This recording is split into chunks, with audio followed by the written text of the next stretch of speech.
Welcome to Beauty and the Gi, the podcast all about grappling and life from the female perspective. This is episode 5, and we are talking about women's only classes and camp and what to expect.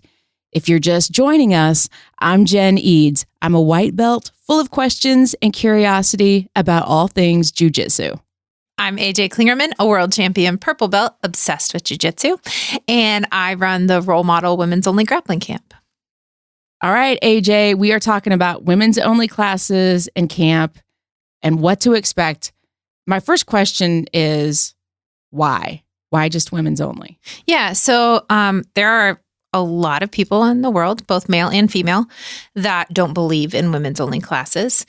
And that's fine. They're entitled to their opinion. I'm going to tell them why they're wrong.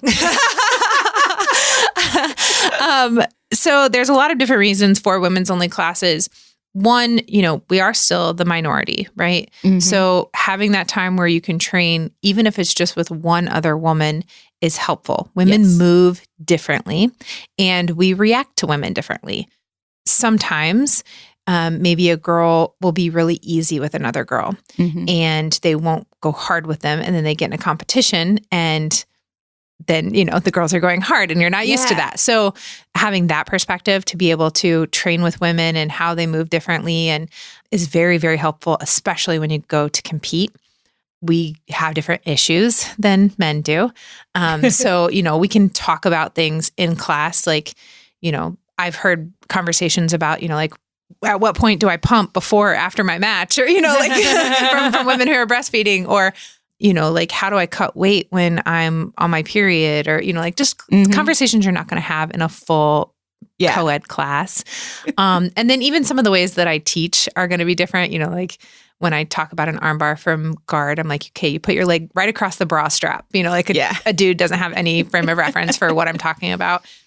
But I think it's important just from the growth of the sport and getting to train with women only. It's also important a lot of times for women who are just coming in. A lot of women aren't comfortable training with the guys. They're afraid of it. Maybe they have been sexually assaulted and they're just really nervous about getting in that co-ed environment. So having women's only classes at your school enables them to have a safer place or a place they feel safer. Your mat might be safe for everyone. I know that ours is, but it just helps women make that transition. And so I'll have a lot of women that just do women's only class for the first few months and then move into a co-ed class.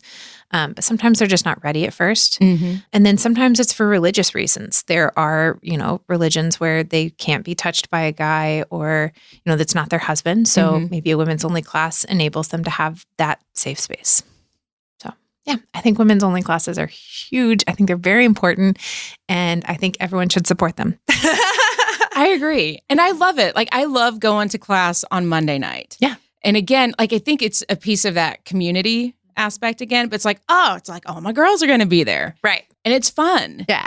And it's just totally different going from class with the guys. It's great. And everybody's been super awesome and supportive. And we have really good guys. Yeah, we do. We absolutely do. But it is nice to have that female environment.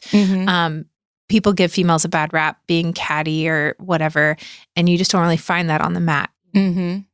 Well, and one of the other things you've done that I thought was really cool is you had the women's only open mat on a Saturday. And I was shocked. I was like, where did all these women come from? Yeah. And actually, so locally here, Nikki Sullivan kind of started getting the Indiana women together. It's been several years now. She now is a black belt out at Atos in San Diego, an amazing competitor. And a great gal. But she really started getting the women together around here and we kind of just, adopted that. So I love to have women's open mats as much as possible.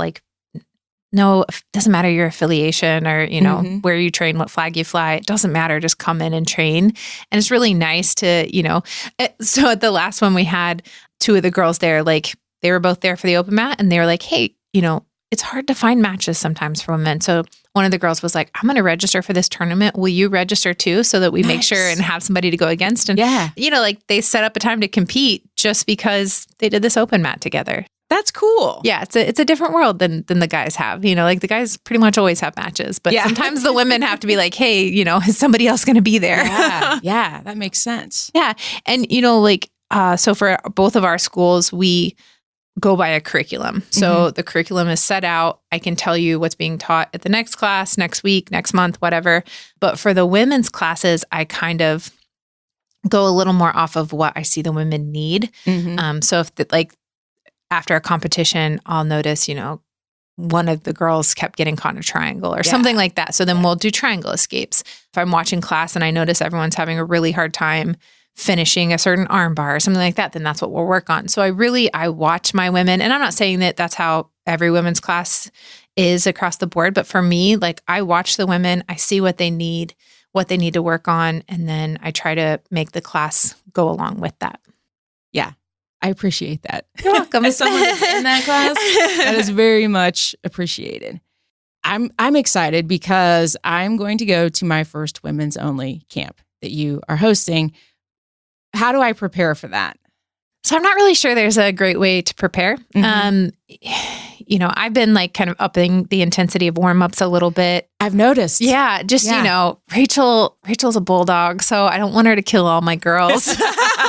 But the reality is we'll all die either way. It doesn't matter. It's fine. We'll all be exhausted together. That's why she goes on Sunday, because she really peps everyone back up. It's at the end of the long weekend, she just comes in and just fires everyone up. So it's great. But I'm not really sure there's a great way to prepare necessarily, other than, making sure your gear's clean and packed and all of that ready to go. I would definitely make sure you have at least 2 gis that you're bringing, multiple rash guards and that kind of stuff. Guess who's going shopping? Right? Yeah. You can do that shopping at thefightHub.com. I'll have a link to that in the show notes. And then, so we'll have gear on site too, even though we've rented out a facility for this camp because it's gotten so big, we'll still have all the women's gear there. We just ordered thousands of dollars worth of women's gear to have in stock at camp. We'll have all of that. So even if you don't come with 2 gis, you can always purchase a gi there. Yeah. So as far as preparing goes, there's not a lot you can do. Eat well and hydrate well the week leading up to it. So what can I expect? So is it going to be all gi, or is there going to be some no gi, or what does that, how does the structure of a day look? Yeah. I honestly don't know yet what exactly, if it'll be all gi or if there'll be a no gi session. Rachel will prefer we don't do any no-gi. She doesn't like no-gi. But no, we usually do at least one no-gi session. I just don't know when that'll be. Probably Saturday, but that's just me guessing right now. What to expect? It's going to be a lot. Not to be overwhelming, but it is a long day or a long weekend. It is a lot of women, and it is a lot of training. So I go in with goals in mind. Okay. So my goal for any camp, and this goes for a camp I attend, if I go to Rachel runs a camp. She's actually who gave me the idea to run mine. I went to her first one and I was like, oh, we're doing this. This is for me. Yeah. We go to Origin Camp in Maine. But my goal for a camp is to make 1 friend a day. That's a good goal. I want to make 1 new friend, somebody that I didn't really know before. And that kind of came from a couple camps in at Rachel's. There were, 50 girls there. And I thought I could see any of these women on Monday and not know who they are. Yeah. It was so much that it was hard to really get to know anybody. Yeah. So my goal is every day to make 1 friend, partner with her, get to know her a little bit, sit with her at lunch, whatever, 1 friend a day. And then to take away 1 technique from every session. They're going to teach 15, 20 techniques, I don't know, per session. And I just want 1 thing that I can add to my game. And even if I only make 1 friend and take away 1 technique from the entire weekend, it's a success. Yeah. It's such a success. So, how often do you get to meet all these women and, be in this environment? And if you have questions, come with your questions. These women have been in the game a long time. So ask them whether it's about diet. Don't ask Rachel about diet. I'm sure Emily would be great to ask about diet. Rachel lives on Pepsis and Funyuns. So She's true. my people. Oh my gosh. She's terrible. But, like whether it's about diet or competition prep or anything like that, like come with the questions that you have. Or if you've been working a move leading up to camp or you learned something in camp that you're just not really getting, just ask questions. Everyone's there to help. And there's going to be a lot of high-ranking women there this time. Like typically we're primarily, a bunch of white and blue belts, which is great. But I'm surprised at how many purple and brown belts I have registered for this camp. So that's awesome. Yeah, it's really cool. Good. Yeah, I feel like just thinking about it and knowing what my struggles are currently in class, like I forget my left hand from my right hand. Everyone does. Yeah. But like then I just got to focus on, well, I think we've talked about it before, breathing. Yes. And just not trying to do all the stuff. Like find my one thing. Yeah. And, like at any kind of seminar or anything like that, so they'll teach the first move and then you'll work it. You'll come back together. They'll teach the second move. If you still want to work on the first move, that's okay. Like you don't have to keep going. Like if you're like, I still need to drill this, that's fine. Your partner may want to drill further. That's fine too. Yeah. So, and, take notes. Yeah. That's a big one. Take notes. If the instructor allows, take video. So usually the rule on that is the instructors that do allow video will ask you just don't post it. Don't post it on the page. Don't post it on YouTube. Yeah. Just, don't post it. That's for you, for your personal notes. And then some won't let you videotape during, but will let you, like you and I could get together and run through the moves we learned real fast and have somebody else videotape us just so that we can remember that. I think that would be helpful too. It is. It is. You can't imagine how many videos I have on my phone right now. That's awesome. Okay. Now that I'm feeling a little mentally more prepared to go to my first camp, what do you want to share with us for your on the mat tip? Yeah. So definitely it would be a notebook. I recommend this to everyone. Probably 1% of the people listen to me. I have mine. I appreciate that. Write notes. Write notes after every class or during every class. No coach will be upset if you bring your notebook and pen onto the mat with you. At least I can't imagine. I guess I can't speak for coaches at other schools, but bring a notebook, write down. And I have dozens of notebooks from throughout the years. They go from writing down everything coach says, take your right hand to their left wrist, put your left arm, every little part.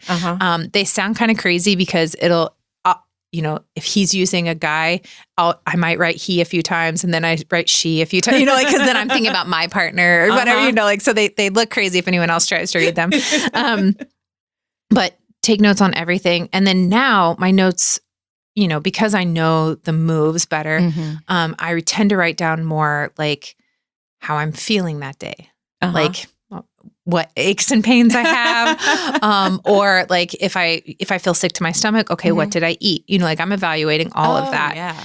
And then who did I roll with? How did those rolls go? If I keep getting caught in something, what am I doing? If I've been I've been really trying to get this new sweep. And I joke that when I want to put something into my game plan, I get it on the children first. And then I move up to like the tiny white belts. And then, I just progress up the way until I can do it on people my size and rank, know? So then I'm writing down notes. Like I tried that sweep. It didn't work because of this. Like they're doing this. So then I go back to my coach and I say, okay, I've been trying to sweep, but this keeps happening. What am I doing wrong? Or how do I counter that? But so like my notes have changed, but I still take notes every class. That's my try this on the mat. Take notes. Okay. I will start bringing because I've been in the habit of just doing it when I get home. Yeah. But even in like the 10 minutes from class to home, I feel like a lot can just escape. Definitely. There's just a lot to process. Well, even I'll run to because we have the shelving or whatever, and that's where I keep my notebook. And when we're rolling, I'll run over there and just jot a quick note so that in that 1 minute of like rest time in between rolls, I know what I want to talk about when I sit down and actually write notes. Oh, that's really smart. Okay. That's a great tip. Thank you. And what is your tip for us off the mat for this episode? All right. For this one, I'm going to recommend Defense soap. Defense makes a ton of different products from, regular bars of soap to gels to like pre-foam that, like you can put on your body. I really recommend that for like before competition, or if you're going to another gym where you don't know how well they mop the mats or whatever. They make all kinds of great products, and they have always been huge supporters of our women's only camp. They send bars of soap to every woman that attends camp. That's exciting. So I have all the bars in my basement waiting for camp to happen, but they sent us their new oatmeal bars this time. So I highly recommend using Defense soap. I'm excited to get my bar. Yeah. You're going to get lots of goodies. I'm so excited. I can't wait. And on that note, we're going to wrap up this episode of Beauty and the Gi. And you know what we're going to ask you to do? Because we know if you're still here listening at this point, that you like this podcast. So hopefully you have subscribed. If you have not, subscribe. And once you're subscribed, I bet you know a friend that needs to hear this podcast. So share it with him or her, whoever your friend is that needs to hear this podcast. Just hit share. Do them a solid and they will love you forever. And you can also connect with us on Instagram. You will find me hanging out on Instagram at BrassyBroadJen. And I'm AJ Klingerman. And we will see you on the mat.